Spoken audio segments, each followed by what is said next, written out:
past my bedtime. But today we have two very special filmmakers, actually three special filmmakers today from two films.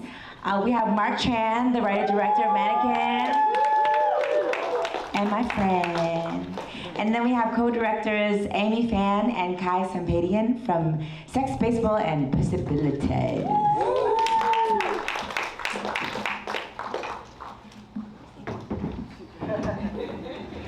As I make the way of the stage, I just want to say a little bit of something.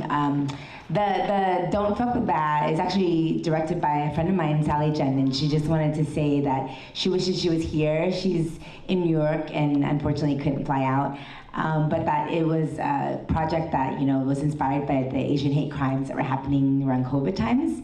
And the languages is to speak about the different languages in Chinatowns and sort of the multicultural growing up and the craziness. And yes, please come on stage. and then the Vietnamese one, the kitty cat. Actually, I know the filmmakers, and they're like a young group in Vietnam, and so it was really cool to see that too. Okay. Is Amy? Oh, Amy's on. Okay, sorry. Hello, welcome. Both of you have been at Viet Film Fest, before. So I guess let's just start with a little background about how your experience was the first Viet Film Fest and what year it was, and then how it has been this year so far. Yeah, we played in 2023. We actually played we played before a feature, which is slipping me, but it was a lovely musical that took place in Vietnam, and yeah, it was really great. It was just a fun experience to be able to. I guess we'd never opened in front of a feature before, so that was exciting. And then the filmmaker was also there and we did a combined Q&A situation, so that was really fun, and glad to be back. I always love being part of the midnight sort of shorts situation. They're always so crazy and fun. So yeah. So Vietnamese midnight, is at 9 or 10? Yeah. Well, you gotta push it up a little bit, but we're reaching midnight, so. But yeah. Hell yeah, Mark Trang. Yeah. My first experience with Viet Film Festival was, I think, the inaugural, right? 2009? Yeah, that's right. It was a feature film about my dad, yeah. It was a film about my father, and then this film was about me becoming a dad, so full circle. I thought it was incredible to see how much this festival has blossomed in the years. Back when we submitted All About Dad in 2009, there was a lot less films. So it's just so amazing to see so many quality films and stories being told because no one else will do it. I always say that, I always make the joke that, because when we first started Viet Film Fest, and I was also in the very beginning, that it was every other year, because there just wasn't enough Vietnamese and Vietnamese themed films out there, and that we kept playing Jen and Hong movies, and we're running out of films by him.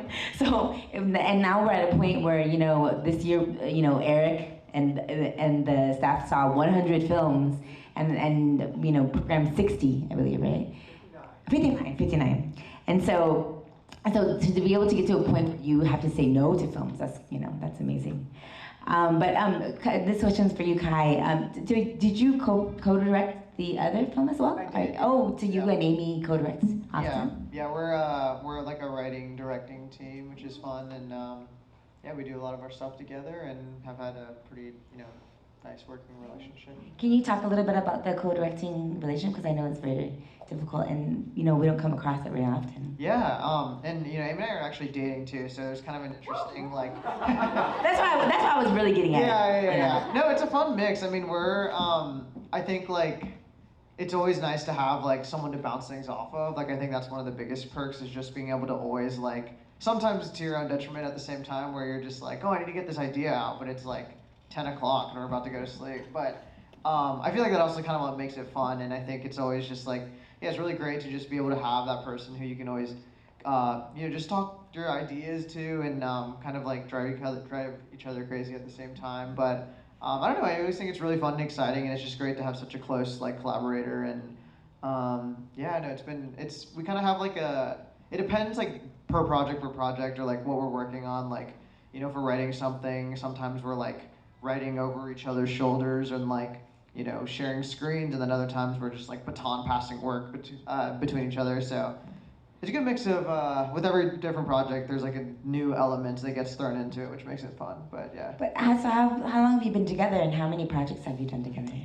So we've been together for almost 5 years, so we've been working, we actually started writing before we were dating.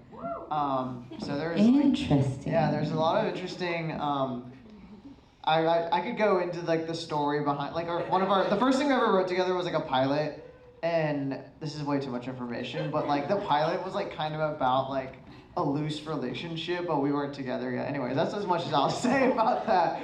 But now we're dating, we're together.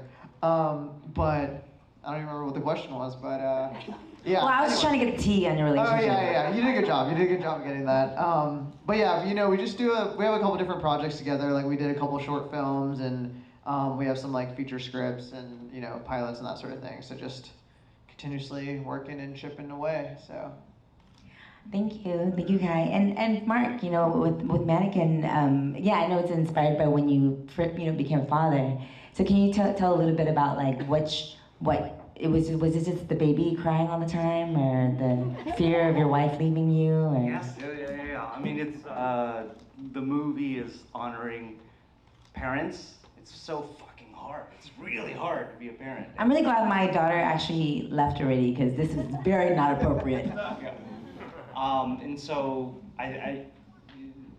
the movie idea came about. It wasn't even a movie at first. Sleepless night, having trouble putting my daughter to sleep. Around 8 months, there's the concept of object permanence, when they realize that something can exist outside of their purview, and so that led to a lot of separation anxiety. And so, at 3 a.m. in the morning, trying to rock my daughter to sleep, I had the brilliant idea of bringing a mannequin into the room. This is not even So there was a movie real life episode. mannequin, huh? Just so desperate for sleep that I thought it was a brilliant idea to bring a mannequin into the room. I wrote it down on a napkin, woke up the next day, and was like, what was this? And yeah, slowly became a napkin idea for a film. Wait, but did you actually bring a mannequin into? No. Realized I was crazy. I mean, I wasn't gonna judge, but. And how did you get the baby to cry?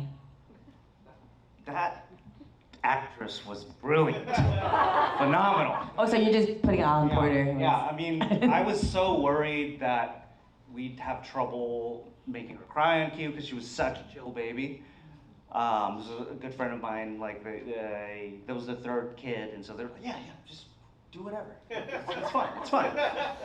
And so she was so chill, we were like, man, well, what if we can't make her cry? We were just coming up with ideas, and at some point when we brought her onto set, she, like, in the very first scene, she just, like, unloaded. It was amazing. And so much that she cried so much on the first day, and she was safe, but she cried so much on the first day that on the fourth day, when she wasn't supposed to cry, we were very worried. So we started writing a lot of scenes that involved her not being in the scene, because she would be crying when she wasn't supposed to.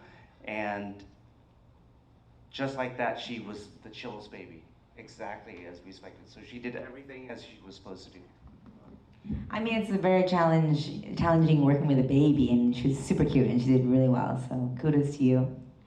And actually, I'd like to open it up to the audience. We have some, actually, how many of you are casting crew from Kai's film?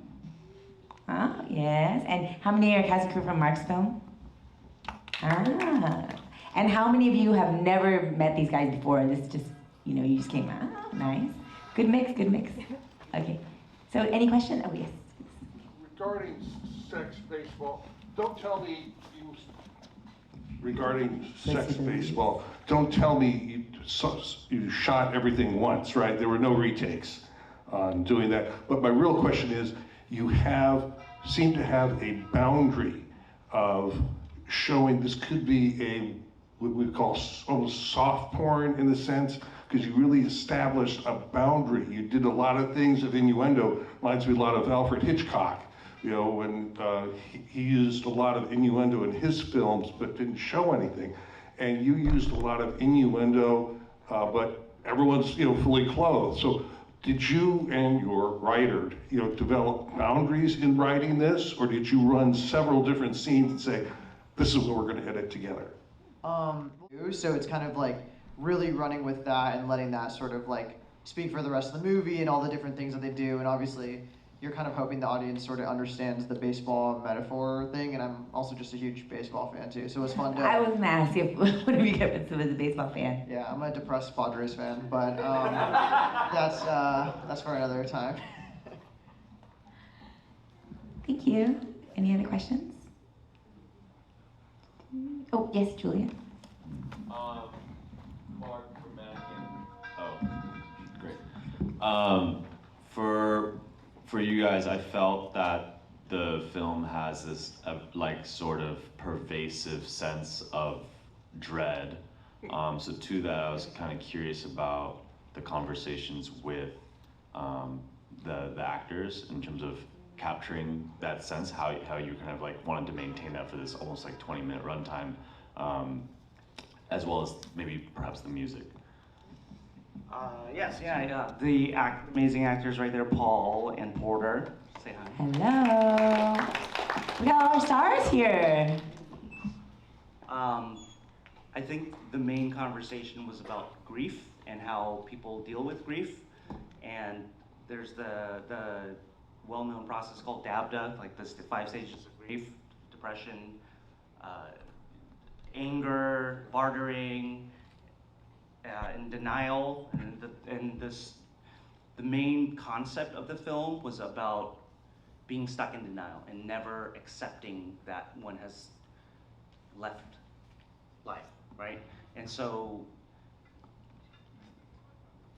the hurdle for our main character, Paul, was to like come to acceptance so that he could move on with his life, but he's just firmly stuck there. And the exploration there was just about staying there and what we do to manage with our lives, because he's now without his wife and without mother, and so without sleep, without any of the things that make us feel safe. Like, what do we do in that space? Thank you. I have another question. All right, Kai, this one's for you. I don't mean to put you on the spot, but I kind of was curious to ask about you as a man working in a co-directing duo with a woman and 2 women writers with a film that's all about women's sexuality, how you felt you had to approach the material. Because I think for me, I would, that might be a challenging situation, so I was just curious your thoughts. Yeah, totally. I think it just led to like a more collaborative nature and sort of like letting, definitely, well, since Kathy and Giselle they wrote it and as well as acting in it, and we're sort of, producing and doing everything else along with everybody else, that it kind of led to an easier, like, just kind of conversation and way to work around it. And I think because I was a little bit removed as just like the director side, along with Amy, there's kind of a way to just sort of naturally have a balance. And I think just ultimately like talk through the different scenes and everything, and just sort of making sure that we were like calibrating everything. Like, I think if anything, one of the more challenging parts of the movie was like calibrating the comedy tone with the sort of back end kind of like more like heartfelt moment. And I think it was just ultimately just kind of like bouncing different ideas with each other and just making sure everyone was comfortable and feeling good with what they're doing, and just like all the different rehearsals and that sort of thing. So yeah, always fun to kind of just like continue to work with Amy and work with great actresses. And yeah, I don't know, I felt like everyone had a good time. So Yeah, and I think you did a great job with balancing that, because I was surprised actually for the heartfelt, because it was very just raunchy for a while. So good job with that. Oh yes, in the back.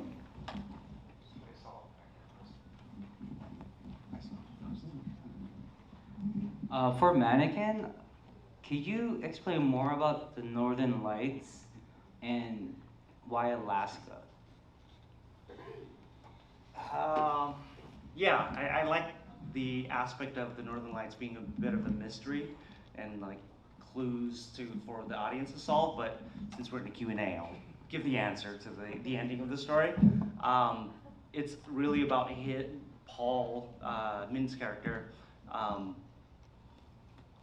having this firm idea of going on vacation together with his wife and his daughter. And so this is the one thing that they've always wanted to do together, but they never had the chance to. And so in his state of grief, he desperately wanted to make it happen. And so at the very end of the movie, I think what we're saying, it's a bit tragic here, but he has fully broken. Like, he's just completely broken, and that he's willed it into existence that she came back to life. And that's what you see at the end of the movie, the horror-esque ending, that she came back to life. And for us as audience member, it's tragic and it's sad, but for him it's actually a happy ending, and he's able to go on that vacation with her. And like, in his state of mind, it's beautiful for him. And at the same time, that contrast is just, it's challenging, right? And this is something that we all are going to want to do. Like, we want to preserve our own happiness, and so we'll tell ourselves whatever we need to make it through the end of the day. Nice. Thank you. Oh, yes, in the back.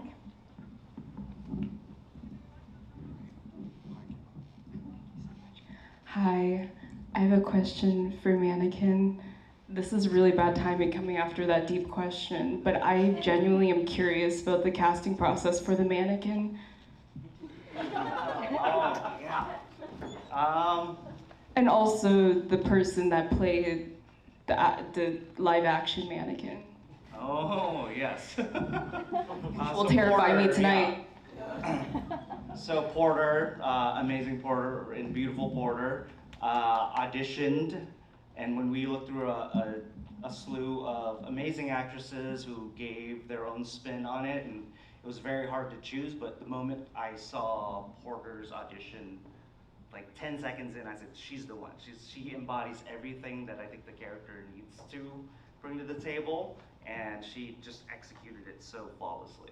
And with Paul, like, I've always wanted to work with him, and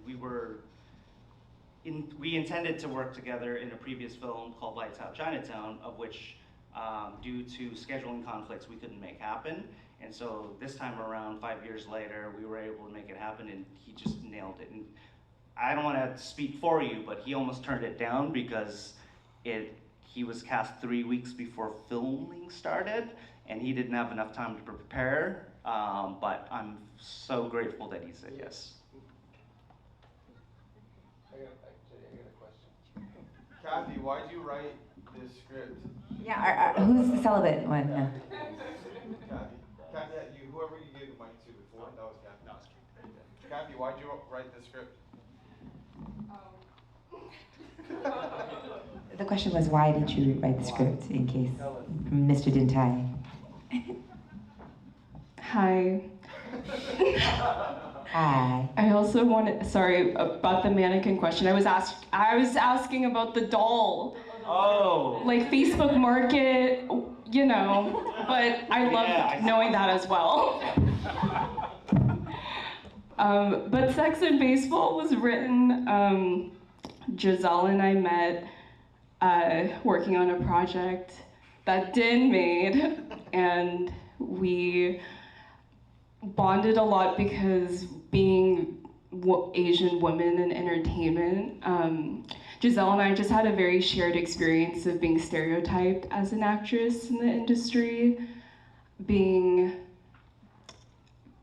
a lot of projects that you audition for, I feel like there's a category of funny girl and then pretty girl, and I feel like we felt like we were always boxed early on in our careers. And personally, I feel like when I walk into a room, like, we all have labels and how we're seen and perceived, and Giselle does as well.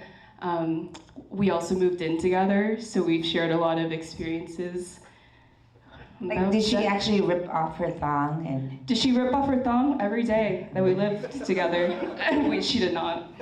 But we just had very individual experiences with love and also our careers, and we wanted to make something where there can be two Asian girls that are funny and still developing and, you know, we just wanted to do something where we just don't audition for commonly, to be honest. So, yeah.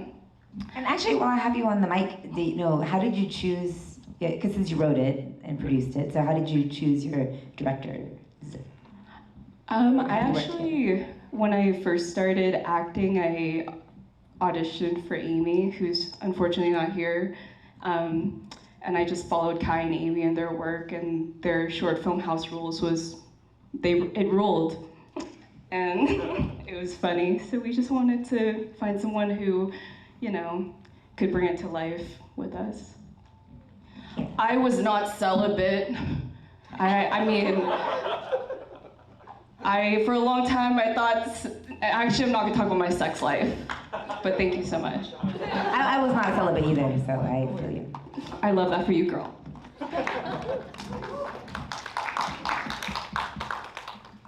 Anyone else?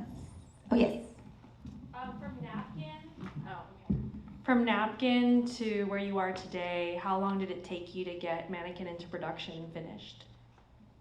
I want to say 2 years after I wrote down the napkin idea, I had a glass of whiskey and I wrote the script in a night. And then I workshopped it with friends like Long who's executive producer, and we really took it to a completely different level. And I'm so grateful for all the collaborators that participated in the process and really gave us something that could not have existed. Like, everyone brought something to the table, and this is just purely what I think we all love about this process is the collaboration and everyone that puts their heart into it and really put a piece of their souls into this process. And yeah, I could not be more grateful. So short answer is 3 years. Yeah, I actually think that making a short film is so challenging because you have such a short amount of time to say a lot, but and to keep people's interest, right? And even if a short film is like 5 minutes, but it's not good, it could feel like 3 hours, right? So, kudos to the both of you. Any other questions? Oh, yes. Ooh, this is good conversations tonight. Hello. First, just wanted to congratulate both you guys, Kai and Mark, on 2 very different but beautiful films and very distinct voices. Great storytelling all around. I have one question for you, Kai, and then a question for both of you. Kai, if you could talk about the cool animated visuals and who did that and the conception of that, and then the question for both of you is talking about an image that tells the story, because beautiful visual storytelling for both shorts. Can you talk about the ideas for the posters and the image for creating the poster, why you chose those? In terms of the animation, Jada, who is our animator, sort of did everything around that, really brought a lot of those ideas to the table. I think we always knew that we wanted some additional visual element to it, but she did a really, really good job of just bringing it to life, and a lot of it was very much her original idea of the cakes and the legs opening up. I remember when she first sent us our sort of initial previs of it, we were like, oh my god, this is actually amazing. And I think seeing that kind of come to life and just adding another little flair to it, I think just made it really fun in terms of the sort of adding more color to the bases, and also adding maybe a little bit more explanation on if you didn't know what the bases were, and that sort of thing. But yeah. Oh, and then I was in 2, yeah. Poster, yeah. Oh, well, I think Kathy designed this a while ago, but I might be mistaken. I don't know if Kathy can. Yeah, she's nodding her head. Yeah. Yes, so the poster design came from a few collaborators that worked together. There was a workshop idea, and then Longbow, who's also the executive producer, helped really bring it to life. I think the inspiration was just about, first note was that mannequin is the title, and therefore we should not include the mannequin in the visual, because it's just sugar on sugar. So we were channeling Alvin Schwartz and Stephen Gamble from Scary Stories to Tell in the Dark. There's that kid's book with this creepy watercolors and like, yeah, so that was the main inspiration and where we landed on that. Thank you. And we have time for one last question. If not, then I want to. I can talk about the two films we've not mentioned. Oh, sure. First, just before we let everybody go, I just wanted to give brief mention to Kitty Kitty Cat, directed by Dieu An. She's in Vietnam. She sends her best. We send her our best too. And then again, I'm Eric Nong, artistic director of Viet Film Fest. I programmed, along with the programming team, all of these sets. You're probably wondering why the hell did I put The Tale of Chan Chan Zung last? Well, I just wanted to say that that piece of animation, directed by Hacho Le Do, adapts the title Tale, using Sam and Cheo music, and those are two very endangered genres of music in Vietnam. The former is performed generally only by blind people, and the latter is generally performed only by rural peasants. And that movie made the Annecy International Film Festival, which is essentially the Cannes of animation. It's a alpine town in France. It was high on my list of films I wanted to get into this festival. You're probably wondering why the hell it's there. That's why it's there. So there's some context for you. I know there's always a reason.